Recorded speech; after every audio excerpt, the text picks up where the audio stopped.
오늘은 54페이지 챕터 4챕터입니다. 21세기 바리새인. 벌써 괜히 뭔가 좀 불편한 마음이 생기죠. 이거 내 얘기하는 거 아니야? 여러분들은 아니면은 아니라 그러시고 저는 좀 제 얘기하는 것 같아가지고 좀 벌써부터 좀 그러네요. 예, 그래서 바리새인 뭐 따로 없죠. 형식적 종교 생활을 뭐 안 해본 사람은 없을 테니까 마음이 담기지 않은 채로 형식적인 종교 생활하는 것. 그럴 때가 우리도 있었고요. 그래서 정말 조심해야 되는 건데, 자, 그래서 제목은 복음을 이용하는가? 복음을 이용하는가? 자, 집중해서 쭉 읽어 가겠습니다. 필요한 부분에만 조금 보충 설명하고, 워낙 글을 자세하게 쉽게 잘 쓰셔가지고 뭐 어제 경험하셨겠지만 뭐 술술 넘어갑니다. 그렇죠? 끄떡끄떡 몇 번 하고 그냥 또 넘어가고 이렇게. 홍길동이라는 사람이 있었다. 그는 아내의 손에 이끌려서 가끔 교회에 나가곤 했다. 1년쯤 지나자 담임 목사가 서리 집사로 임명해 주어 얼떨결에 집사가 되었다. 그런데 홍 집사가 갑자기 죽어서 천국문 앞에 서게 되었다. 당연히 천국문은 굳게 닫혀 있었다. 그는 어떻게 하면 이 문을 열 수 있을까 고민하다가 갑자기 예전에 담임 목사가 설교 시간에 했던 말이 생각났다. 우리는 오직 믿음으로 천국문에 들어갑니다. 그래서 그는 어린 시절 읽었던 동화 알라딘의 모험에서 도둑들이 동굴 앞에서 죄송합니다.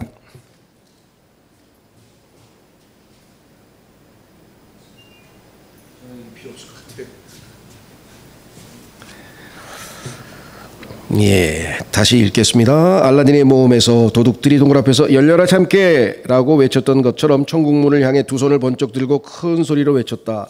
열려라 믿음. 그런데 이상하게 천국문은 꿈쩍도 하지 않았다. 그래서 그는 말을 바꾸었다. 열려라 예수. 이번에도 열리지 않았다. 그는 다시 말을 바꾸었다. 열려라 목사, 열려라 장로, 열려라 교회 등 자기가 아는 모든 종교적인 단어를 외쳐보았지만 여전히 천국문은 꿈쩍도 하지 않았다. 그는 담임 목사가 강단에서 했던 말과 똑같이 외쳤는데 왜 천국문이 열리지 않는지 이해할 수 없었다. 물론 이 이야기는 허구다.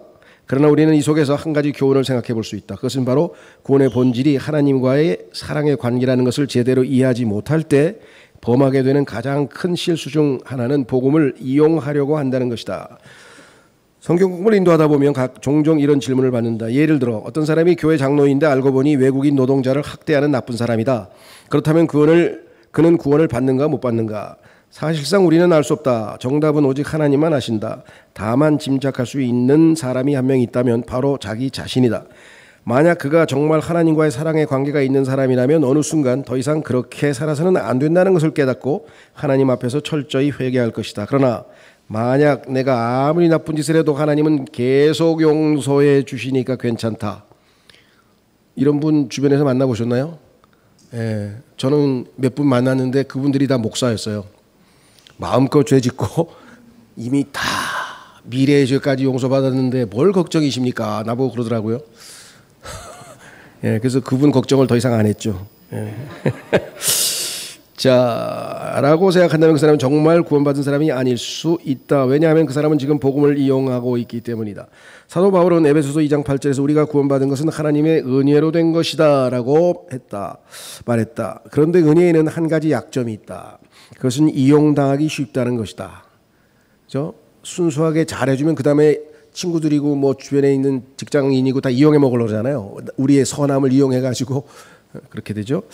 인간관계에서 상대방을 가장 쉽게 속일 수 있을 때는 상대방이 나에게 은혜를 베풀려고 할 때다. 이것을 본능적으로 알고 있는 인간은 똑같은 방식으로 하나님을 이용하려고 한다. 예수님을 믿으면 구원받고 천국에 갈 수 있다는 것을 일단 믿는다. 그런데 그 이상은 더 이상 가까이 다가가지 않는다. 손해보고 희생하고 고난당하는 것을 피한다. 왜냐하면 일단 구원을 보장받았기 때문이다. 어떤 의미에서 구원이라는 보험에 가입한 것이다. 그 사람이 천국문 앞에서 믿음이라고 외친다면 과연 어떻게 될까? 템플턴 상을 수상한 찰스 콜스는 닉슨 대통령의 그 비서실장을 했고요.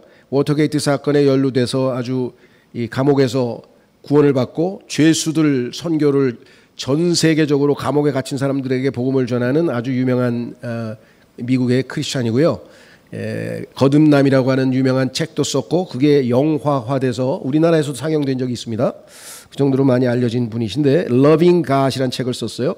그 러빙 갓에서는 미키 코헨이라는 사람의 일화를 소개한다. 미키의 본명은 마이어 해리스 코헨인데 사람들이 만화 캐릭터 미키 마우스와 비슷하다며 미키라고 불렀다. 그는 키가 작고 머리가 벗겨졌으며 감옥에서 하루에 휴지를 8통씩 사용하던 결벽증 환자였다.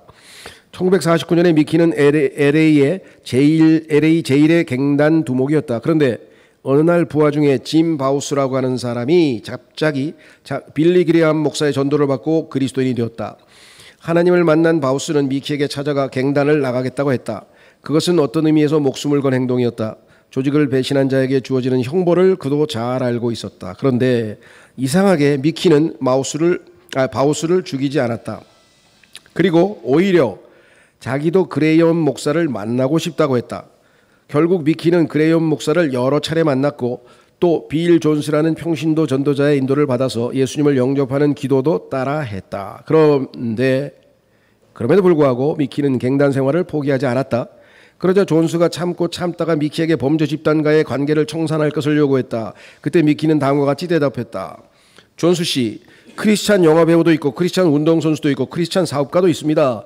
그렇다면 크리스찬 갱단이 왜 안 된단 말입니까? 미키는 진정한 크리스천이 되었다고 하기 어렵다. 왜냐하면 복음을 받아들인 것이 아니라 복음을 이용했기 때문이다. 한국에서도 한 유명한 도둑이 감옥에서 예수님을 믿었다며 여러 교회들을 돌아다니면서 간증 집회를 했는데 한참 후에 다시 도둑질을 하다가 경찰에 붙잡혀서 감옥에 드나드는 일이 있었다. 이게 누가 아닙니까? 예. 일본에 가서도 막 도둑질도 대도 한참 후에 다시 도둑질을 하다가 경찰에 붙잡혀서 감옥에 드나드는 일이 있었다. 또 어느 조직폭력배 두목이 감옥에서 그리스도인이 되었다고 하면서 출소 후에 간증 집회를 했는데 나중에 다시 잘못된 행동을 해서 감옥에 갔다. 구원이 단순히 천국 가는 것이라면 당연히 복음은 쉽게 이용당할 수 있다. 좋은 곳에 가게 해준다는데 왜 싫다고 하겠는가. 그러나 구원은 그런 것이 아니다. 그저 좋은 것을 주는 것이 아니라 하나님과 사랑의 관계를 맺는 것이다. 그리고 진정한 사랑의 관계는 상대방을 이용하지 않는다. 형식주의자인가? 오늘날 교회 안에서 복음을 이용하는 가장 전형적인 모습은 형식주의로 나타난다. 형식주의라는 단어를 들으면 우리는 본능적으로 2000년 전 바리새인을 떠올린다. 그리고 오늘날 우리와 상당히 거리가 먼 사람들로 여긴다. 그러나 실제로 형식주의는 그렇게 복잡한 것이 아니다. 그것은 바로 종교적인 형식이 진정한 사랑을 대신하는 것을 의미한다. 예수님은 민망할 정도로 심하게 바리새인들을 책망하셨다. 사랑이 많은 분이 왜 그러셨을까? 거기에는 분명한 이유가 있었다. 그들이 만들어낸 수많은 종교적 형식이 하나님과 사랑의 관계를 방해했기 때문이었다. 예를 들면 흠이 없는 양을 제물로 바친다고 하자. 하나님은 흠이 없는 양을 드리려는 마음을 더 중요하게 생각하실까? 아니면 그 양 자체를 더 중요하게 생각하실까? 당연히 마음을 더 중요하게 생각하신다. 그런데 바리새인들은 양을 더 중요하게 생각했다. 그래서 양에 대한 규정과 제사에 따른 규정을 더 철저하게 만들었다. 이런 태도는 하나님을 비인격적인 존재로 인식하기 때문에 범한 실수다. 어떤 조건이 제대로 갖추어진다면 하나님은 크게 불만이 없으시다고 생각하는 것이다. 절기에 맞추어 제사를 드리고 살찐 양과 소로 제물을 드리고 안식일을 철저히 지키면 하나님은 만족하실 것이라고 착각하는 것이다. 사실 하나님을 만족시킬 만한 어떤 정형화된 조건이란 존재하지 않는다. 만약 오늘날 교회에서 요구하는 여러 가지 것들을 기본적으로 지키면 구원을 보장받을 수 있다고 생각한다면 그는 21세기 바리새인이라고 할 수 있다. 왜냐하면 언제나 하나님이 우리에게 원하시는 것은 우리의 마음이기 때문이다. 제가 스페인 유학 시절에 거기에 있던 하여간 형제 선교사 이런 분이 계셨는데 그분이 그러더라고요. 기도도 하고 전도도 하고 헌금도 많이 내고 모든 걸 다 잘하는데 왜 사업이 안 되는 거야? 그러더니 다음 주에 11조 2배는 들리겠다. 하나님이 복 주시나 안 주시나 두고 보자. 이렇게 하나님을 비인격적인 무슨 코인 넣으면은 그냥 자동으로 나오는 자판기입니까? 하나님께서? 예. 자판기 하나님을 믿고 있는 분들이 너무나 많아요. 인격적인 분이신데 그거를 우리가 놓쳐서는 안 되겠다는 것이죠. 아내가 집안일도 잘하고 가족들을 성실하게 잘 돌보는데 이상하게 남편에게 마음을 주지 않는다면 행복한 결혼 생활이라고 할 수 있을까? 설령 집안일이 서툴고 부족한 점이 많다 하더라도 서로 마음을 주고받는 관계가 더 낫지 않을까? 사랑하는 사람이 원하는 것은 언제나 상대방의 마음이다. 형식은 그 마음을 잘 담기 위해서 잠시 필요한 뿐이다. 그래서 하나님께서 살찐 송아지를 잡아서 제사를 드리는 이스라엘 백성에게 너희가 나를 배반했다라고 반복해서 말씀하셨다. 형식주의가 위험한 이유는 겉으로 보기에는 차이가 없기 때문이다. 마음이 제대로 담겨 있는지 그렇지 않은지 겉으로 봐서는 모른다. 죄를 은폐하기도 쉽다. 형식을 다하면 신앙생활을 다한 것으로 보이기 때문이다. 그러나 사람은 속일 수 있을지 몰라도 하나님은 속일 수 없다. 왜냐하면 하나님은 우리의 중심을 보시기 때문이다. 그래서 그 중심이 마음이라고 사무엘상 16장 10절에 써 있습니다. 자, 만약 내가 지금 형식주의적인 신앙생활을 하고 있는 것은 아닌지 스스로 점검해보고 싶다면 방법은 의외로 간단하다. 한 가지 질문을 던져보면 된다. 그것은 바로 오늘도 나는 죄와 싸우고 있는가라는 것이다. 이것은 형식주의를 무너뜨리는 가장 중요한 질문이다. 하나님에 대한 진정한 사랑과 형식주의를 가르는 가장 극명한 시금석은 죄에 대한 태도이다. 그래서 다윗은 하나님은 기름진 제물보다 상한 심령을 더 기뻐하신다고 고백했다. 그리고 진정한 회개는 단순히 죄를 슬퍼하는 것이 아니라 그 죄와 싸우는 것이다. 그러므로 회개는 한 번 하고 끝나는 것이 아니라 평생에 걸쳐서 반복되는 신앙 훈련이다.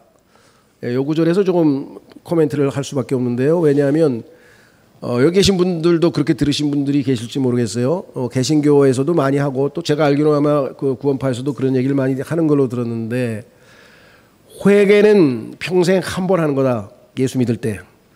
그리고 그 다음부터는 고백 또는 자백만 하면 된다. 이렇게 가르치는 분들이 계세요. 그 의도는 알겠어요. 그러니까 한 번 예수 그리스도를 믿으면 하나님의 자녀가 됐는데 뭘 또 다시 해서 또 다시 구원을 받으려고 하느냐. 구원은 한 번이면 족한데 그것을 말하고 싶은 것 같아요. 의도는 알겠는데 성경적 근거가 약해요. 왜냐하면 성경에는 구원받은 그리스도인들도 하나님의 뜻과 벗어나서 다른 길로, 올바른 길로, 좁은 길로 가지 않고 다른 길로, 곁길로 빠지게 되면 다시 돌아오라고 되어 있습니다. 그러니까 돌이킨다는 뜻이에요. 회개는. 그러니까 회개는 평생 하는 거죠. 그렇죠? 회심할 때, 처음에 예수님을 안 믿던 사람이 예수님을 믿을 때의 첫 번째 회개가 중요하다는 건 알지만 그것은 회개고 그 다음부터는 자백만 하면 된다가 아니라 자백만 하면 뭐예요? 돌아와야지. 자백하면서 계속 그 길로 가면, 빗나간 길로 계속 걸어가면 어떡하겠어요? 그렇죠? 그래서 성경에서 나오는 회개의 교리는 일반적으로 알려진 그것과는 다르다. 이거 조심하셔야 됩니다. 아직도 그런 얘기 하시는 분이 있어요. 저한테. 회개는 딱 한 번 하면 되는데 뭘 또 회개하라 그러세요? 그래서 회개에 대해서 어떤 목사가 설교했다 그러면서 막 뭐라고 그런 사람이 있어요. 그래서 그건 형제님이 잘못 알고 계신 것이지. 자, 그래서 한번 확인해 보겠습니다. 고린도후서 7장 8절에서 10절. 구원받은 고린도 교회 성도들이 빗나가서 회개하라고 축구하고 참된 회개가 어떠한 것인지 설명하고 있는 구절이 바로 고린도후서 7장 8에서 10절인데 한번 읽어보겠습니다. 화면에 띄어져 있습니다. 이는 비록 내가 편지로 너희를 애석하게 한 것을 내가 후회하기도 했지만 나는 이제 후회하지 않기 때문이라. 바로 그 서신이 한동안이었을 뿐일지라도 그것이 너희를 애석하게 했음을 내가 알았기 때문이라. 이제 나는 크게 기뻐하노니 너희가 애석하게 된 것 때문이 아니요 오히려 너희가 슬퍼하여 회개에 이른 것 때문이라. 이는 너희가 경건한 방식을 따라 애석해 하였기 때문이니 너희로 하여금 우리에 의하여 아무런 해도 입지 않게 하려 함이라. 이는 경건한 슬픔은 구원에 이르는 회개를 이루어 후회하게 될 것이 없으나 세상의 슬픔은 죽음을 이루기 때문이라. 자, 여기서도 10절에 나와 있는 구원을 예수님 믿기 전에 지옥 갈 사람이 구원받고 하늘나라 가는 그 구원으로 이해하시는 분들이 있어요. 그렇지 않습니다. 성경에서 구원이라는 단어는 아주 다양한 문맥에서 다양하게 쓰입니다. 예를 들면 감옥에서 하나님께서 나를 구원하셨다. 그렇죠? 게으름에서 나를 하나님께서 구원하셨다. 베드로는 어떻게 했습니까? 물 위를 걷다가 파도를 보고 물속에 풍 빠지니까 뭐라 그랬어요? 주여 나를 구원하소서. 어디로부터? 지옥으로부터? 아니고 익사로부터, 물속에서부터, 바다 물속에서부터 나를 구원하소서. 그러니까 구원이라고 하는 것은 from what? 무엇으로부터의 구원이냐? 성경에 보면 세상으로부터의 구원, 게으름으로부터의 구원, 예수님에 의해서 지옥의 형벌로부터 구원받은 사람이 매일매일의 삶에서 나의 옛 생활에서부터의 구원, 게으름으로부터의 구원, 세상의 쾌락으로부터의 구원, 또 누구를 미워하는 마음으로부터의 구원, 그렇죠? 수없이 매일매일 이것을 현재의 구원이라 그래요. 매일매일의 삶에서 주님의 권능으로부터 구원받는 삶을 살아야 되는데요. 여기서 회개를 통해서 다시 구원에 이르게 되는 것을 얘기하고 있는 것이죠. 그래서 구원은 문맥에 보면 심지어는요, 아이를 낳을 때 구원받는다는 얘기도 써 있어요. 기억나세요? 디모데전서에 보면은 그 얘기는 뭐냐면 무엇으로부터의 구원인가 가만히 보니까 미혹, 마귀가 자매님들이 임신 중에 영적으로 아주 민감한 시기이기 때문에 심리적으로 민감한 상태이기 때문에 미혹되기가 쉬워요. 괜히 우울해지기도, 산후 뭐 있잖아요. 산모들이 우울증에 걸리기도 하고 막 그런 자신의 신체 변화에 대한 어떤 그런 것들로 인해서도 힘들어하고, 이런 것에서 남편과 함께 경건하게 기도 생활을 하고 경건한 생활을 하면 구원을 받게 될 것이다. 어디로부터? 지옥으로부터? 아니고 미혹으로부터, 그렇죠? 마귀의 미혹으로부터 잘 보호될 것이다. 그 얘기를 하는데, 구원만 나오면 그냥 한 가지, 여러 가지가 있는데 한 가지에만 계속 초점을 맞추면 안 되겠죠. 무슨 말인지 이해가 되시겠죠? 이게 너무나 심한데, 특히 아주 구원에 대해서 강조하는 분들 중에는 그게 심해요. 그래서 문맥을 잘 살펴보면 무엇으로부터의 구원이냐, 그렇죠? 그걸 확인해 보시면 됩니다. 갈라디아서 1장 4절은 우리를 세상으로부터 구원하셨다 그랬고요. 그 다음에 베드로전서에서는 우리를 전통, 너희 조상들로부터 물려받은 헛된 전통으로부터 구원받았다 그랬어요. 구속받았다고 성경에 써 있죠. 자, 그래서 우리는 다시 교재로 돌아옵니다. 그래서 평생에 걸쳐서 반복하는 신앙훈련이라 그랬어요. 종교개혁가 마틴 루터는 95개조 반박문의 첫 번째 문장에서 성도는 일평생 참여하는 자세로 살아야 한다고 주장했다. 물론 우리가 처음 예수님을 만났을 때 그분 앞에서 자기 삶의 방향을 180도 돌이키는 회개를 해야 한다. 그러나 그 후에는 더 이상 회개할 필요가 없을까? 그렇지 않다. 우리는 매일 자신의 삶을 돌아보고 잘못된 일을 주님께 자백하고 죄와 싸우는 삶을 살아야 한다. 그것이 구원받은 사람의 특징이다. 성경에 보니까 너희가 죄와 싸우기는 싸운데 피 흘리기까지는 안 싸웠어 하면서 사도 바울이 뭐 그 정도 가지고 뭐 싸움한다고 하냐 하는 이야기가 히브리서에 써 있죠. 그만큼 정말 철저하게 처절하게 죄와 싸우는 성도들 이야기가 성경에 보면 많이 나와 있습니다.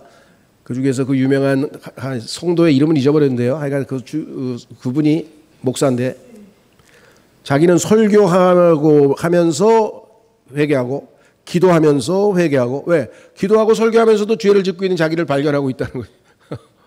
자, 죄와 싸우는 사람, 우리는 예수님을 믿고 죄 자체로부터 자유하게 되었을까? 아니면 죄의 결과로부터 자유하게 되었을까? 우리가 만약 죄 자체로부터 자유하게 되었다면 더 이상 죄의 욕구를 느끼지 않을 것이다. 어제 얘기하셨죠? 로마서 1장서부터 5장까지는 죄들, 우리가 행한 행위들을 예수님의 피로 다 씻습니다. 또 죄를 지으면 당연히 예수님의 피로 자백만 하면 씻습니다. 또 죄를 지으면 예수님의 피로 자백하면 씻어주신다고 요한일서 1장 9절에 약속되어 있습니다. 그럼 계속 씻으면 계속 생산을 하는데 어떡할 거예요?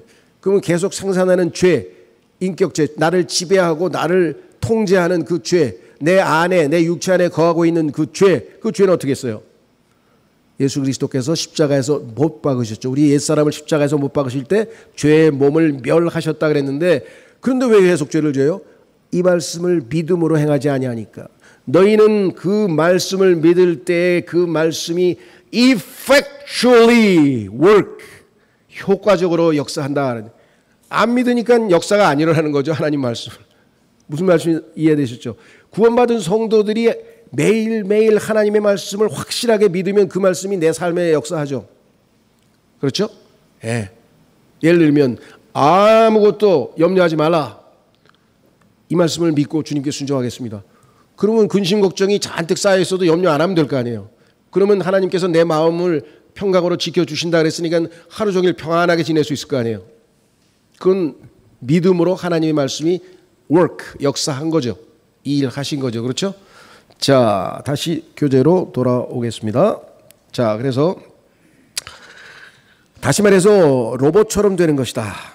로봇. 죄의 욕구를 느끼지 않게 되는 거니까. 그런데 하나님은 인간을 그렇게 창조하지 않으셨다. 가끔가다 울리면 졸시던 분은 깨세요.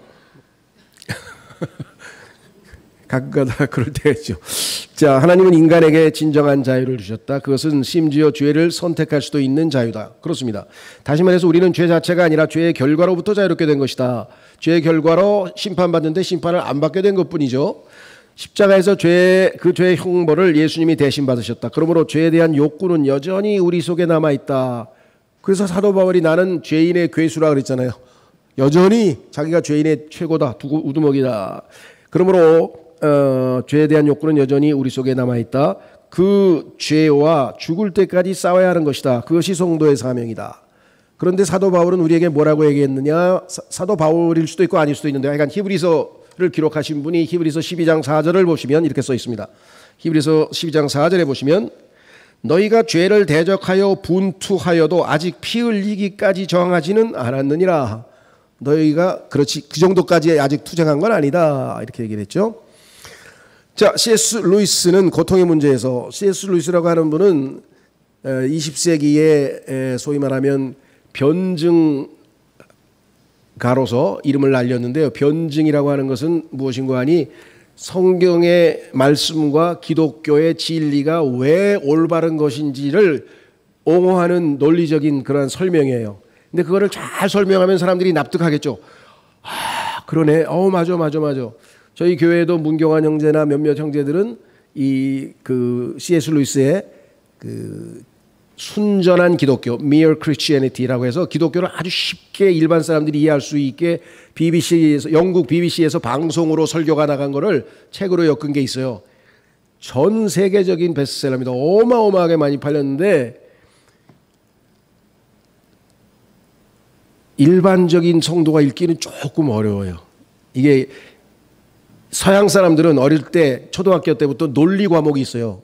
그래서 논리적으로 그런 게 숙달되어 있기 때문에 쭉쭉 읽으면 이해가 되는데 우리는 그런 논리적인 것이 약하기 때문에 읽다 보면 이거 되게 어려운데 그러실 수도 있는데 차근차근 읽다 보면은 그러다가 안 믿는 사람이 믿어야 되겠는데 이렇게 결론이 나올 정도로 아주 옹호 어프로제틱스인데 그걸 너무 잘하신 분이에요. 이것 이외에도 이분이 쓴 책들이 대단히 많아요. 그래서 20세기에 가장 그리스도인들에게 영향력을 끼친 작가 중에 항상 1, 2위를 다투시는 분인데요. 영국의 문학가였는데 간증집도 있어요. 그걸 한번 읽어보시면 좋죠. 30세 되전에 성공의 신자였습니다. 어릴 때부터 교회 30년 다녔어요. 이분도 엄마 뱃속부터 쭉 다녔는데 무신론자가 되었다가 30세에 이제 구원을 받고 surprised by joy. 기쁨에 의해서 내가 너무 놀랬다. 하나님께서 나에게 주시는 기쁨으로. 그래서 유명한 간증집도 있고요. 많은 책이 있어요. 자, 그래서 이분들이 책에 자주 인용이 되는데 그 중에 하나가 명저 중에 하나가 왜 인간에게 고통이 존재하는지 고통에 대해서 아주 또 분석을 잘해놓은 책이 있어요. 그래서 고통의 문제에서 우리가 살아가는 이 자연 질서 속에는 자유의지라고 하는 것은 삶의 고통이라는 것과 반드시 맞물려 있게 되어 있다고 말한다.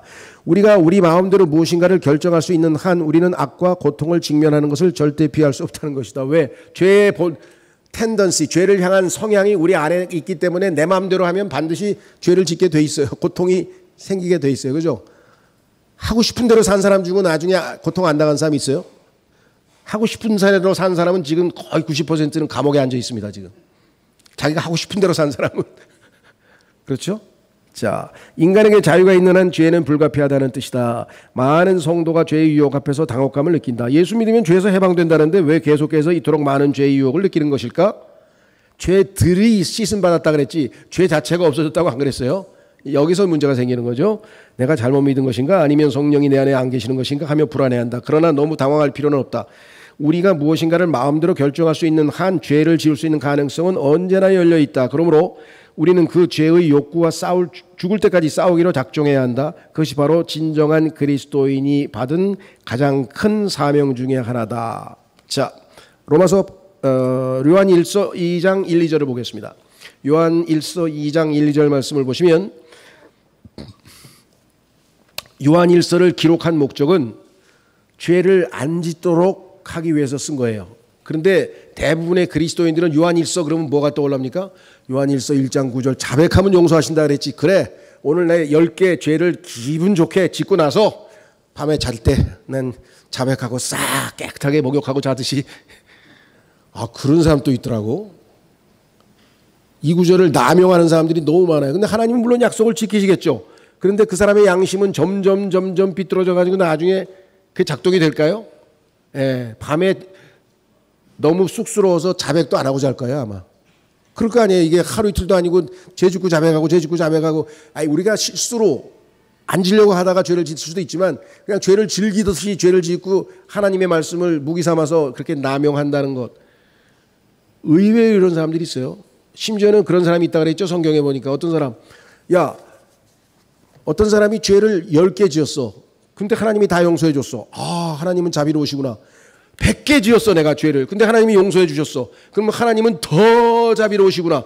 그러면 나 때문에 하나님이 영광 받으신 거 아니야? 그럼 난 죄 좀 더 줘야 되겠는데? 이런 사람들아 God forbid. 하나님께서 곧다이 생각은 금하신다. 이렇게 성경에 써 있어요. 곧다이 생각은 성경에 없어요. 이게 제가 집어넣은 거예요.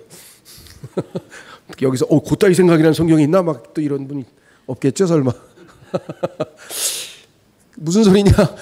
하나님을 이용해 먹는 사람 지금 얘기하고 있잖아요. 그런 사람들이 너무 많아요. 하나님의 그 사랑이 얼마나 큰지 그 사랑에도 불구하고 제가 요 모양 요 꼴입니다. 하나님 불쌍히 여기셔서 죄를 안 짓게 해주십시오. 나를 시험에 빠지지 않게 해주십시오. 예수님 하고 이렇게 기도를 해야지 이용을 하면 안 되죠. 자, 그래서 요한일서 2장 1, 2절 나의 어린 자녀들아 이런 것들을 내가 너희에게 기록하는 것은 너희로 하여금 죄를 짓지 않게 하려 함이라. 자백하고 용서받게 하려 함은 있지만 그게 주목적이 아니에요. 주목적은 죄 안 짓게 해주기 위해서. 그런데 만일 어떤 사람이 죄를 짓는다면 그런데 죄를 지을 수 있어. 그렇게 되면 아버지와 함께 계시는 변호인이 우리에게 계시니 곧 의로우신 분 예수 그리스도시라.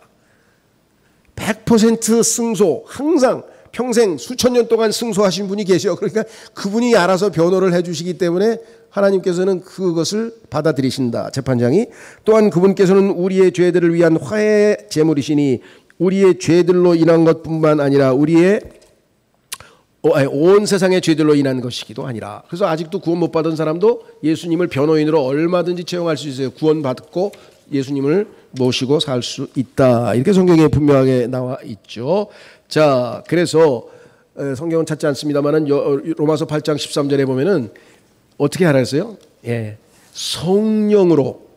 아까 죄와 싸운다 그랬는데 이를 악물고 해도 죄를 짓는데 나보고 어떡하라고요. 방법을 잘못 썼지. 내가 싸우면 당연히 지는 거죠. 죄가 얼마나 무서운데 마귀가 얼마나 놀라운 존재인데 우리가 싸웁니까? 그러니까 어떻게 해요? 성경이 보니까 성령을 통하여 육신의 죄들을 죽이면, 그렇죠? 그러니까 성령을 통해 성령의 능력으로 육신의 죄들을 죽여서 죄의 승리를 해야지. 성령의 검, 하나님의 말씀, 그렇죠? 예수님 어떻게 하셨어요? 마귀가 유혹할 때 순복음 교회 사람처럼 마귀야 쏙 물러가거라 이놈아 이렇게 안 하고 기록되었을 때 하고 성경 구절 딱 했더니 갑자기 그 성령의 칼에 팍 맞아가지고 그냥 나가 떨어져가 도망쳐 버렸잖아요. 말씀의 위력을 우리는 너무 몰라요. 하나님 말씀을 딱 붙들고 있으면요 마귀가 얼씬거리다가도 해볼 도리가 없는 거예요. 그 권능의 말씀을 마귀는 잘 알고 있죠. 자, 그래서 다시 돌아옵니다. 죄와 싸우는 사람 아니죠. 어디야. 자, 둘째 패러그래프 63페이지에 하나님이 선한 분이시라면 왜 이렇게 악한 세상을 만드셨는가 하고 따지는 사람이 있다. 그러나 사실 그는 하나님이 인간에게 얼마나 많은 자유를 주셨는지 제대로 깨닫지 못한 사람이다. 그리스도인 영국 작가 그 유명한 돌킨이죠. 반지의 제왕이라는 책에서 이를 아주 잘 표현했다. 주인공 프로도 베긴스는 너무도 매혹적이지만 악으로 똘똘 뭉친 절대 반지를 없애려고 죽을 때까지 싸운다. 그러나 참으로 아이러니하게도 마지막 순간에 그 절대 반지를 스스로 버리지 못한다. 이것이 바로 인간의 한계다. 죄와 싸우는 연약한 인간의 모습이다. 이분도 기독교 작가로 유명하고요. 아까 얘기했던 C.S. 루이스가 구원받는데 일조한, 그래서 친한 친구 사이로 알려져 있는 분이고, 이 책이 우리나라에서 너무나 유명하죠. 역사가들은 고대 로마시 인구의 3분의 1이 노예였을 것으로 추측한다. 그러나 그들은 비록 노예 신분이었으나 열심히 살다 보면 간혹 자유인이 될 기회가 주어졌다. 그런데 그들 중 자유인이 되었다가 다시 자청해서 노예로 돌아간 사례도 있다. 왜냐? 그 얘기는 노예 생활이 더 편했기 때문이다. 사실 노예로 있으면 세금 걱정을 할 필요도 없고 생계를 염려하지 않아도 되었다. 주인이 아주 나쁜 사람은 아니라면 노예의 먹고 사는 문제를 다 해결해 주었기 때문이다. 자유인으로 사는 것이 쉬울까? 절대로 그렇지 않다. 왜냐하면 스스로 삶의 문제들과 싸워야 하기 때문이다. 임마누엘 칸트라고 하는 유명한 철학자도 왜 인격체가 그 자유를 지닌 인격체가 위험하냐? 인격체는 자유를 누릴 수 있지만 자유에는 책임이 따르기 때문이다. 이게. 책임이 따르기 때문에 그게 위험하다 이거죠. 그러니까 하나님께서는 위험하신 줄 알지만 우리를 인격적으로 대하시기 위해서 우리에게 자율의지를 주신 거예요. 네가 원하는 대로 하이가 우리를 로봇처럼 움직여가지고 삐삐삐삐 누르면 우리가 거기에 놀아나는 그런 식의 인간을 만드신 게 아니기 때문에 하나님이 위대하신 거죠. 자, 자유인으로 사는 것이 절대로 쉽지 않다고 말씀을 했습니다. 그런데 이것은 영적으로도 마찬가지다. 우리는 구원받았다. 마치 이스라엘 백성이 이집트를 탈출한 후에 노예에서 자유인으로 신분이 바뀐 것처럼 더 이상 마귀의 지배를 받지 않는 자유인이 되었다. 그런데 자유인이 되면 모든 고민과 걱정이 사라질까? 아니다. 사실은 그 이전과는 또 다른 싸움이 시작된다. 이것은 바로 죄와 싸우는 삶이다. 이전에는 죄와 싸울 필요가 없었다. 그냥 죄 속에서 뒹굴고 살면 그만이었다. 그러나 이제는 죄와 싸워야 한다. 다시 말해서 영적 전쟁이 시작된 것이다. 이 세상에서 가장 치열한 전쟁터는 바로 내 마음속이다. 자기 자신과의 싸움이다. 다른 사람과 싸우는 사람은 이미 자기 자신과의 싸움에서 졌다는 뜻이다. 하나님과의 관계가 없는 사람은 자기가 죄인인지 모른다. 그래서 죄와 싸우려는 생각조차 하지 않는다. 그러나 하나님과 사랑의 관계가 있는 사람은 죄를 느끼고 그 죄와 끝까지 싸우려고 한다. 왜냐하면 내가 사랑하는 하나님이 그 죄를 싫어하기 때문이다. 예수님이 우리가 받아야 할 죄의 형벌을 대신 받으셨으니 이제 마음대로 살아야 된다고 생각하는 사람은 복음을 이용하는 사람이고 구원받은 대로 살지 못하는 사람이다. 정말 구원받은 사람은 오히려 죄와 끊임없는 싸움을 시작한다. 그는 종교적인 형식 뒤로 숨지 않는다. 오늘날에도 복음을 아주 쉽게 전한다. 예수 믿고 구원받으세요. 예수 믿으면 천국 갑니다. 아주 그냥 톤도 그냥 이렇게 라고 말한다. 맞는 말입니다. 그런데 정작 예수님은 그렇게 말씀하지 않으셨다. 회개하라, 천국이 가까웠다. 사도 바울이 그랬죠. 내가 한 일은 뭐냐? 하나님께로 회개하라. 예수님을 향해 믿음을 가지라. 이 두 가지를 전했다고 했어요. 여러분들 복음 전할 때 회개 전해야 됩니다. 아까 그 깽단 두목은 뭐예요? 회개 얘기를 못 들어가지고 회개도 안 하고 예수님만 믿었어. 그럼 절반만 믿은 거지. 회개가 전제 안 됐으니까 크리스천 깽단도 있어야지 뭐 이런 소리나 하고 있는 거죠. 자, 그래서 사람들을 죄와 싸우는 삶으로 초청하신 것이다. 예수님 당시 유대 사람들은 대부분 자신들이 죽으면 아브라함 품으로 간다고 생각했다. 왜냐하면 아브라함이 그들의 조상이기 때문이었다. 그런데 갑자기 세례 요한이 침례 요한이 사람이 나타나서 정반대의 말을 했다. 그 내용은 착각하지 마라. 너희가 아무리 혈통적으로 아브라함의 자손이라 하더라도 회개하지 않으면 절대로 하나님 나라에 들어가지 못한다는 것이었다. 속으로 아브라함이 우리 조상이라고 생각하지 말라. 내가 너희에게 이르노니 하나님이 능히 이 돌들로도 아브라함의 자손이 되게 하시리라. 오늘 우리도 마찬가지 아닐까? 하나님은 길거리에 돌아다니는 자동차로도 하나님의 자녀를 만드실 수 있다. 그러므로 혹시라도 내가 교회를 이렇게 오래 다녔는데 11조를 열심히 했는데 주일을 열심히 지켰는데 당연히 구원받지 않을까? 라고 생각한다면 큰 착각이다. 주일 예배 후에 한 성도에게 문자로 이런 질문을 받은 적이 있었다. 목사님, 구원은 단순히 천국 가는 것이 아니라 하나님과의 사랑의 관계를 맺고 그것을 성숙시켜 나가는 것이라고 하셨는데 저는 그 말씀이 맞다고 생각합니다. 그러나 솔직히 그것이 그냥 믿으면 구원받는다는 말보다 훨씬 더 어렵게 느껴집니다. 어떻게 하면 주님을 제대로 사랑할 수 있을까요? 나는 그분이 설교를 정확하게 이해했다고 생각했다. 어찌 보면 더 어렵게 느껴지는 것이 당연하다. 왜냐하면 하나님을 사랑하는 것은 죄와 싸우는 것이기 때문이다. 하나님을 사랑하는 여러 가지 방법이 있지만 그 중에서 가장 대표적인 것이 바로 죄와 싸우는 것이다. 왜냐하면 내가 사랑하는 하나님이 죄를 미워하시기 때문이라. 사도 바울은 로마서 7장에서 자신의 죄 때문에 스스로 괴로워했다. 나는 비참한 사람이로다. 선을 행하고자 하는 내가 왜 자꾸만 악을 행하는 걸까? 그렇죠? 그것은 죄의 평범성, 우리가 첫 번째 시간에 읽었던 바로 그것이었죠.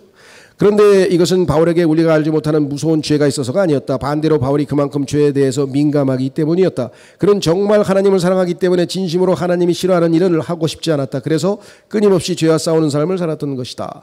나는 복음을 이용하는 사람인가? 혹은 나는 형식주의인가? 라는 질문은 나는 지금 죄와 싸우고 있는가라는 질문으로 대신할 수 있다. 세상 사람들과 성도들이 다른 점은 하나님이 우리에게 죄와 싸울 수 있는 힘을 공급해 준다는 것이다. 물론 넘어질 때도 있다. 그러나 우리는 포기하지 않는다. 끝까지 하나님을 의지하고 죄와 싸우는 삶, 그것이 바로 구원받은 사람의 모습이다. 그래서 일어나자마자 제가 제일 먼저 하는 기도는 감사드리고 난 다음에 바로 오늘 하루도 시험에 들지 말게 해 주십시오. 예수님께서 기도하라죠. 육신의 정욕과 안목의 정욕과 이생의 자랑이 마귀가 그 세 가지 미끼를 가지고 계속 낚싯대를 들이우면서 내 앞에서 어렁어렁 언제 걸려들지 모르는 거예요. 그렇죠? 예. 그래서 예수님께서 영은 강하지만 영은 준비되어 있지만 육신은 약하니 시험에 들지 않도록 기도하라. 기도 안 한 베드로 어떻게 됐습니까? 예수님을 부인하는 죄를 저지르고 말았죠. 그래서 다른 기도는 모르지만 그 기도는 하여간 제가 열심히 합니다.